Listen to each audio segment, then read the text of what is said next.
Hi, welcome back to our next session. We're going to dive into the subject of succession planning here. So you have a successful business, you've got a good market coverage, and hopefully a strong management team behind you. Hooray. You have a solid 5-year strategy. Your business is growing. It's all going very well, isn't it? But have you thought about what happens when you want to sell or retire?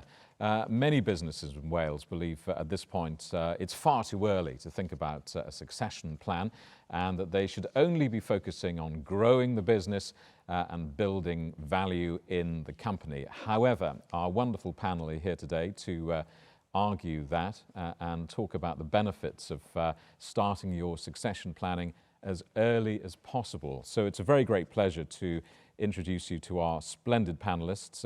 Steve Lanigan, first of all, the CEO of ALS People, a leading recruitment firm specializing in the UK-wide recycling, warehousing, distribution and manufacturing sectors, who used equity to support a management buyout. In the studio with me, it's a very great pleasure to welcome Frank Holmes. Frank is a founder partner of Gambit Corporate Finance and a writer on succession planning, so he has quite simply written the book. An award-making deal maker, Frank is also a serial investor as well as a very active non-executive director. Beth Cousins is here, I'm delighted to say, the new business director for the investments team at the Development Bank of Wales. Now, she joined the company back in 2001 to focus on equity investments and has a wealth of experience in venture capital deals. Branwen Ellis is here. Branwen is a business advisor at Social Business Wales. She has over 20 years experience on the front line advising private sector companies, social enterprises and charities, supporting clients with their startup and growth plans. So, ladies and gentlemen, a wonderful panel. And don't forget, as I've been saying throughout, if you have questions, please get in touch in the usual format. You know how to do it, and we will try and come to those. This is a live session. None of this is recorded, so if at any point you want to chip in, please do. You'd be very welcome indeed. So, why do businesses leave succession planning so late? Frank, well, you have written the book, as well as having a successful business career. You've written in depth about succession planning. So, well, a very blunt question to start with. Why do so many businesses leave it so late to plan for succession? I guess it's like the will, isn't it? No one wants to write a will because they think they'll snuff it. Well, good morning, Jamie, and thank you for that very kind introduction. I guess, looking at myself in the mirror, I'm probably of that age group that should be thinking the same. But like a lot of business people, I really enjoy what I do. So it's quite difficult at times to face up to the fact that, there may be a day when you're no longer particularly useful. But to talk to your point, businesses go through a life cycle from startup to scale up to maturity, and it's at that point where succession really becomes a point. And if you realize that 2 out of 1,000 businesses only reach 100 years, and those businesses have obviously done something very successful to get to a succession plan. So I'm talking about companies like Brains, Maclay's, and so forth, and indeed Mosford's, the memorial sculptors who are 200 years old this year. So they've obviously never left it too late. They've obviously had very strong succession plans in that sense. But there's a lot of emotion involved, as I've sort of alluded to. Nobody really wants to be told it's time to hang up the boots. And a life plan is a very important part of this. So it's not just about succession, it's about what is life like after. I've acted for 70-year-olds who have sold 2 businesses in their lifetime, phoned them up 10 days later to find out that they're starting their 3rd. And these are the sort of people who don't want to be put to bed. But there is also a lot of ignorance, if you like, in the kindest way. And at times, vendors' expectations are beyond market valuation metrics. And so counseling is required in that respect as well. Sometimes people do leave it too late. I've had, the tragic occasions where I've had to deal with vendors literally in terminal illness, wanting to offload their businesses because they do not want the family to carry on. I've seen guilt where third generations have felt that actually it's the wrong thing to do because their grandfather would have been appalled that they were selling the business. So all of these emotive factors do come into that lateness. As well as that, we have external factors. So there are things that go beyond our control.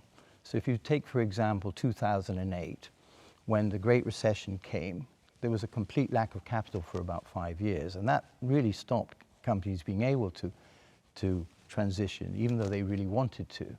And we did a survey around that time, and out of 50% of the respondees, none of them had even considered a succession plan.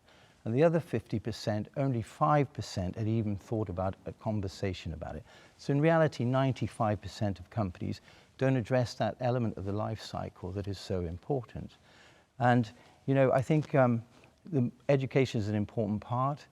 A life after plan is an important part, but also understanding what your business is worth, what the options are, whether it's an opportunity to sell your business into the market or into the management team, which I know we'll talk about later. There are many options, from a simple share transfer all the way through to an IPO. Well, let me interject there, because I want to talk about types of succession. So let's keep this on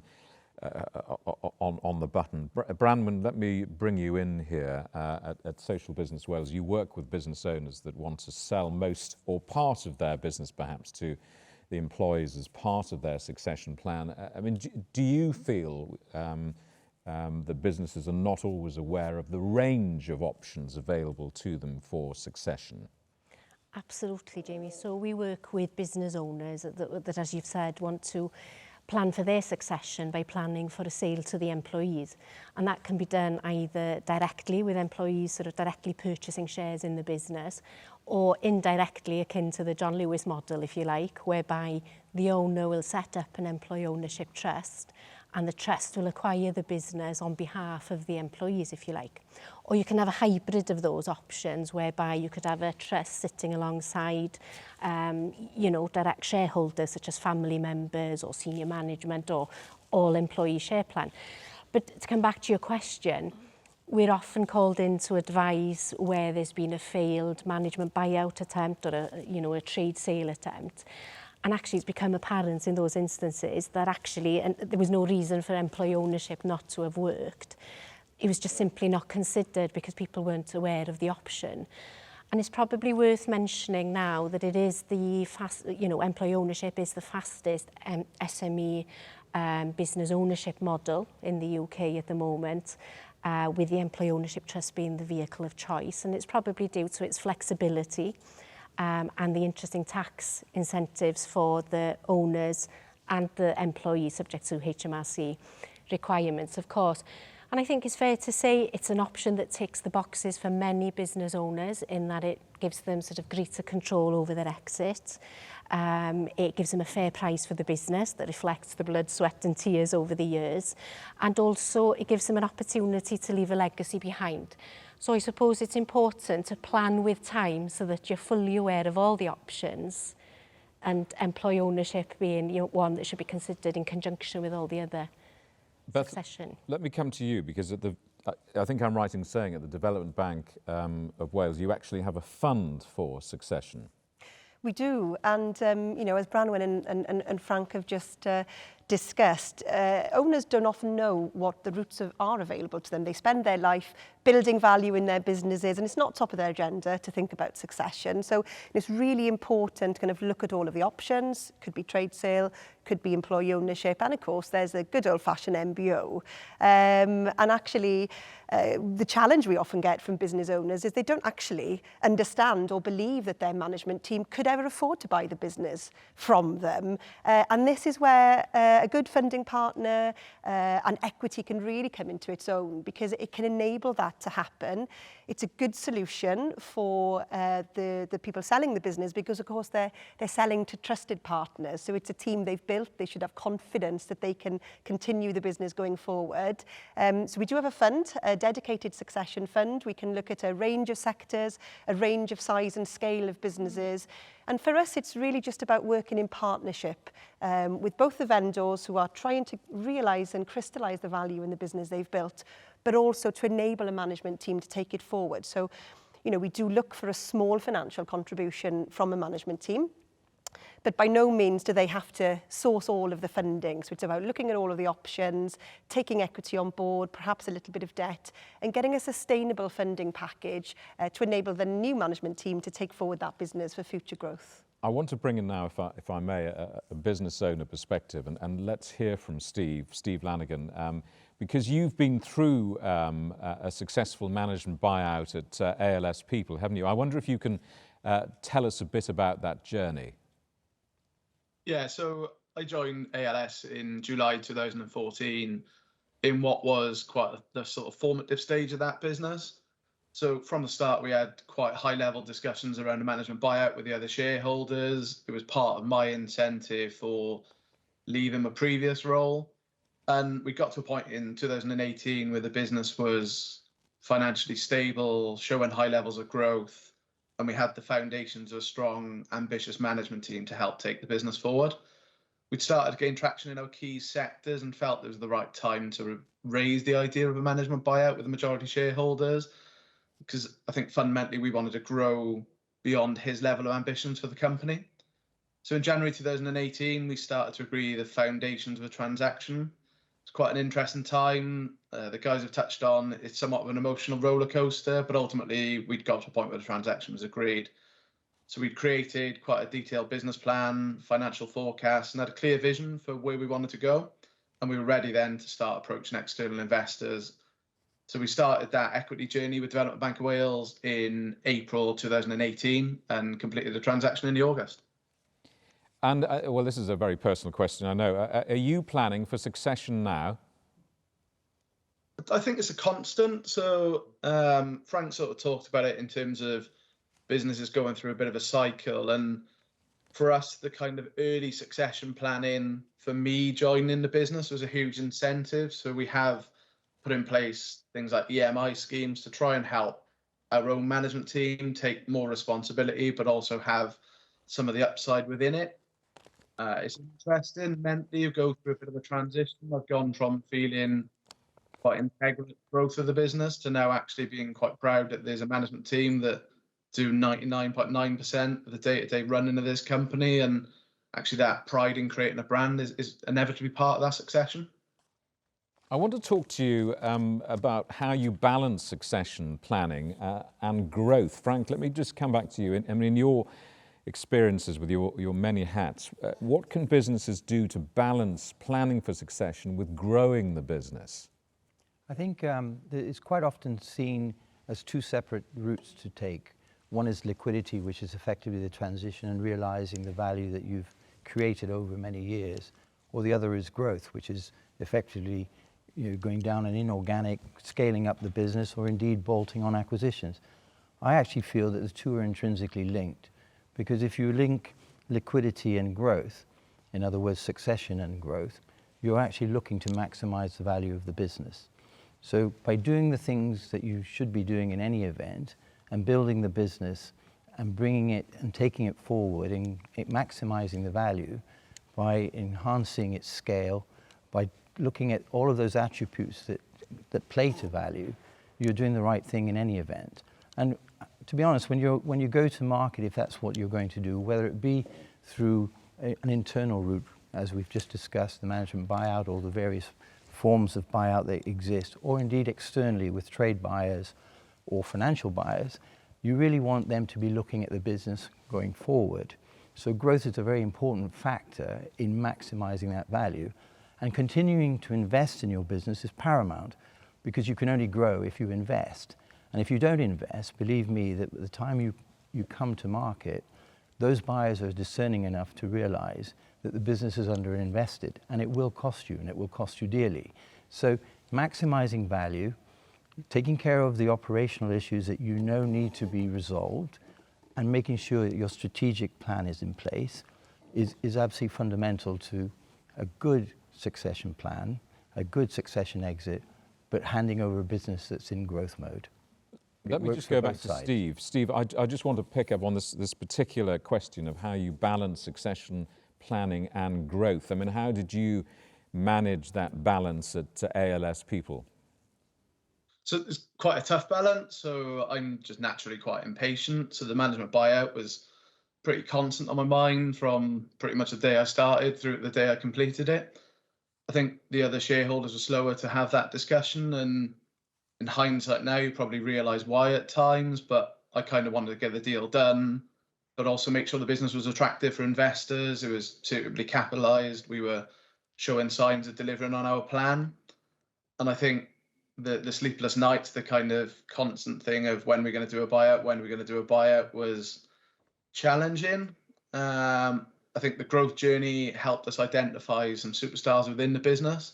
So we've got some characters with some real strength, desire, and ability to really take the business forward. Part of that's been developed internally, but also the ability to invest in talent and hire externally has helped. And ultimately, that team gave me the foundation and the confidence to take the management buyout forward. It's quite a scary proposition of raising fairly substantial sums of money. It's something most people haven't experienced. And actually, the other side for me that was really useful was finding a non-exec director that their strengths were ultimately my weaknesses, and that really nice combination between the sort of senior management team but also the non-exec support has really helped us throughout that journey. It's really interesting, isn't it? Thank you for that. I'm just going to, in the final moments of this, ask all of our panelists a very simple question, and it is this: what makes a great succession plan? Succession planning best advice for people who are watching this and want some final thoughts on this. What makes a great succession plan? Branwen, let's start with you first of all. Well, you've seen a lot over the years, so what is the best? What's the top of the class? I don't think you can beat time, so planning early enough so that you can consider all the options available to you and pursue the one that is most closely aligned to your personal objectives. That's what I would say. You dodged the question. All right, Beth, what about you? I'd say the best succession plans really invest time in their management teams. So for us as an investor, it's about backing the team to take the business forward. So the more time you can spend developing that secondary tier of management so that they can step up and take responsibility early, so that when you do look to leave the business, it's a much smoother transition because the team that are going to be taking on the business going forward have already experienced that responsibility. So that's what I would say. Frank, what makes a great succession plan? I think like any plan, it's got to be honest, realistic, based on good data, looking outwardly as well at what's going on in the market, what the trends are, understanding your competitors, benchmarking, but also something that you continuously review and revise because circumstances change. I think you may have plan A, but always have a plan B because the first one may not work. And to enable you to have that, to Bethan's point, you know, you really need to have the most important ingredients, which is management, management, and management. That gives you choices and gives you the ability to do various things and have a very successful exit. And Steve, what about you? Let's stay on this point. What makes a great succession plan? So for me, we had clarity and sort of, as Frank said, having sort of multiple contingencies in the back of your mind really help. I'm really proud we built out a team of strong people, but also I think from a personal perspective, it's important to have patience and perseverance. So I think recognizing the other party in that succession may or may not want to exit, they may have other life choices. That was quite difficult for me, and I've learned a lot from that, but also seeking out investors who act as partners, who support your vision and seek to add value beyond just money is really important as well. Yeah, no, they're wise words. We've got questions inevitably because you've raised so many issues here and you've all got such extraordinary stories. So I'm lumping them together, if you'll forgive me. And panelists, I know this is putting you on the hop a bit. Where's the best place to get succession planning advice, preferably for free? That's a West Walian question, someone from Cardiganshire, presumably. What's the answer? Well, Frank, you're going to say just go and buy my book, presumably. No, not at all. Most advisors will certainly invest time because it's in their interest to do so. And I think taking advice is invaluable in the sense that this is something that most owners only ever do once, and you only get one chance, and you need to do it well, because otherwise you may come to regret it. So get some advice on, you know, what your business is truly worth. What is the best route and option for a succession transition? And, you know, what is the process involved? And we've done a lot of research with companies that have actually exited, and it's fascinating to understand from them what it was that they would have done differently and done better had they been better informed. So, you know, take advice by all means, and it shouldn't be expensive, because I would insist, if I were you, that they pay when they deliver the results. Okay, you're not going to mention any fees here. I mean, Not at all. You're not. Not at all. Okay. Well, I've tried. One more question: is succession planning different? A couple of people have asked this. Is succession planning different for a family business? It's a good question, actually. Branwen, what's the answer? Well, we work with a lot of family owners, actually, and More of a nightmare, you're going to say. No, not at all, not at all. Where there's a will, there's a way. But and I think, you know, personally, the employee ownership option is quite a flexible one, so that you can have, you know, sort of family members' interests sort of taken into account, as well as maybe the wider employee team or the management team. So I think, you know, as Frank and Beth have alluded to, and Steve yourself, you know, it is a very emotional time, and I think it's understanding what everybody would like to see at the end of the plan, understanding people's sort of objectives, and finding something that works for everybody. Just a quick final thought. We touched on this earlier on. Steve, now that you've built up this enormous successful empire, are you exerting huge pressure on someone in your wider family to take over, or aren't you going to be like that? I don't think so. My brother's in the RAF and probably wouldn't leave to come and do this. My wife has to deal with me day in, day out, and the emotional scale she's been through of seeing this journey alongside me. So I think the family route wouldn't be an option I'd look at, but ultimately we have got a very strong management team. They are capable of taking the business forward, and we're always willing to sort of looking at options around that. Interesting stuff. Thanks ever so much, all of you. It's been interesting to talk to you, as ever. We're caned by the timetable, and we have to draw a line under it there. So my thanks to all of our wonderful panellists. Steve Lanigan there. You've been listening to Beth Cousins, Frank Holmes, and Branwen Ellis. Thank you all very much indeed for talking to us. And thank you, by the way, for your questions on this as well.